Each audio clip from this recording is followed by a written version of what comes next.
Hi folks, I'm going to give you a quick overview on how to use the TPITOS datasheet. So in this first tab you'll see the instructions, and this is where you plug in info about the teacher's name, the classroom, the program type. Here's where you'll enter the number of yeses and nos for each observation. So we have 3 waves, basically 3 time points. If you scroll down, you'll see the red flags, and here's where you'll enter the number of red flags witnessed out of the number of possible red flags. So this will be 7, 7, 5. This 6 should be a 7, so we'll get that changed for you soon. Just so you're aware of where the data is coming from in terms of the observation sheet. The actual items are coming from page 22. For the red flags, this information will be coming from page 23 of the measure. So if you have any difficulties, feel free to contact Myrna. Here's her email address, or you're welcome to contact Kathy or myself. So let's go ahead and get started. I've already put in some data, so here you'll see I'm the teacher, the classroom is Badgers, program is Bees, the TPITOS date for the first observation, the number of yeses and nos, and then the red flags, 7, 7, 5. And I went ahead and put in a second observation. So that's Dwight. Now let's come over to Kathy, who's the teacher in the Otters classroom. The program is Sunflowers. Here's her wave 1. Looks like it needs a date here, so let's put that in. Okay, so we have that. We got the red flags, and out of the possible red flags. So now let's move across the bottom and go to the item table graph.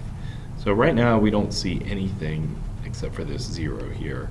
And this is because I entered data, but I didn't press the refresh button. So each time you enter data in the sheet, you're going to need to press the refresh button. And this button can be found in the data tab, and it's right here, refresh all. So just click that. And after I do that, I come over here, and here we go. There's Dwight, and there's Kathy. I can go ahead and click on Dwight, and I'm left clicking, and then left click on wave 1. So your left click is for a mouse, it's right here, and then for your laptop, it's right over here. So I clicked on wave 1, and there I have Dwight's wave 1, and this should match, and they do, because this is a percentage of indicators, and if there's only one wave, then the grand total is just going to be the same as that wave. If we scroll down, we'll see the actual graph. This looks good. Dwight, Badgers, wave 1. Okay, so let's go over to the red flags. Now we'll click on Dwight and wave 1, and here we go. Here are the number of red flags.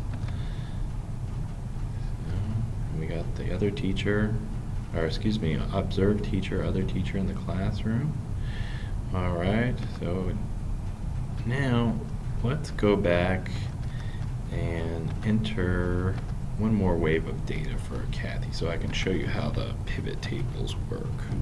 So let's see.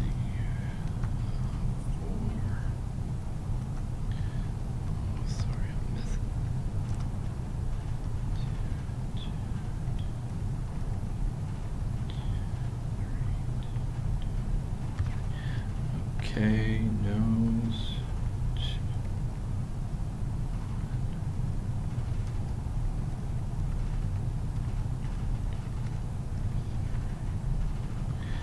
Okay, red flags are 7, 7, 5. Let's put in. Okay, so we added new data, so we got to come up here and press refresh. Scroll over. Now we'll have, let's see if it went, if it's working. So we click on Kathy, wave 2, and there we go.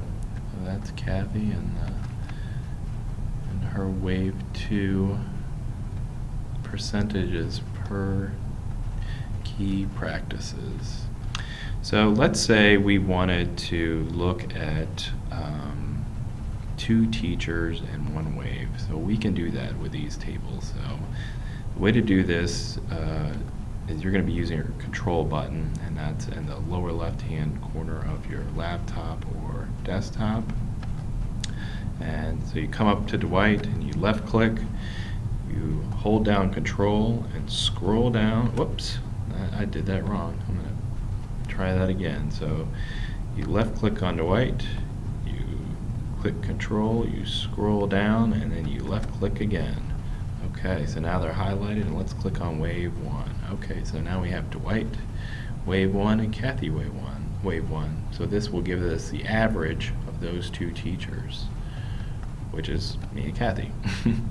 So now we have 2 bars, 1 representing me and 1 representing Kathy for TPITOS item seen. So you can also do it with 2 waves. So you could click on, if you want to change back to Dwight, you just click on Dwight and then click on a different wave, and it'll clear the tables. But let's say we wanted to see Dwight, so we left click on Dwight, hold down Control, scroll down, left click on Kathy, and then we want to see these Dwight and Kathy at Wave 1 and Wave 2. So now we left click on Wave 1, Control, scroll down with your mouse, left click on Wave 2. So now we have Wave 1 and Wave 2 data for Dwight and Kathy. So this can hold up to 10 teachers in this table right here, and that's going to give you something close to or it potentially can give you something close to a program average score. So maybe you have 10 teachers in there in this table, and then you all wanted to look at how they were all doing at Wave 1. So I don't think I mentioned this, but you need to put in the teacher's name or names, classrooms, observation period, and program manually up here. So that way you have a way of connecting the data to the teacher. Let's see, so we can do this same thing with the red flags. Again, you left click on Dwight, you're holding down Control, you're scrolling down with your mouse, and then left clicking again. And then we have Kathy and Dwight, Wave 1. So there we go. Both the red flag table and the item table graph can be printed. So if you come up here to File, I'll just give you a quick print preview. You can see that there's the red flags graph, and then the next page will be the number of red flags for Kathy and Dwight in this example. I think that's close to about it. This, I don't think I mentioned this, so this summary tab is not really, it's not going to be of any use to you. We've locked this table, and what's happening here is this tab is pulling data from these individual teacher tabs over to the item table graph and red flags table. So that's the only reason it's there. So you can just disregard that. Let's see if there's anything else that I needed to share with you. I think that's about it. Again, if you have any questions, let us know, and we hope this is useful.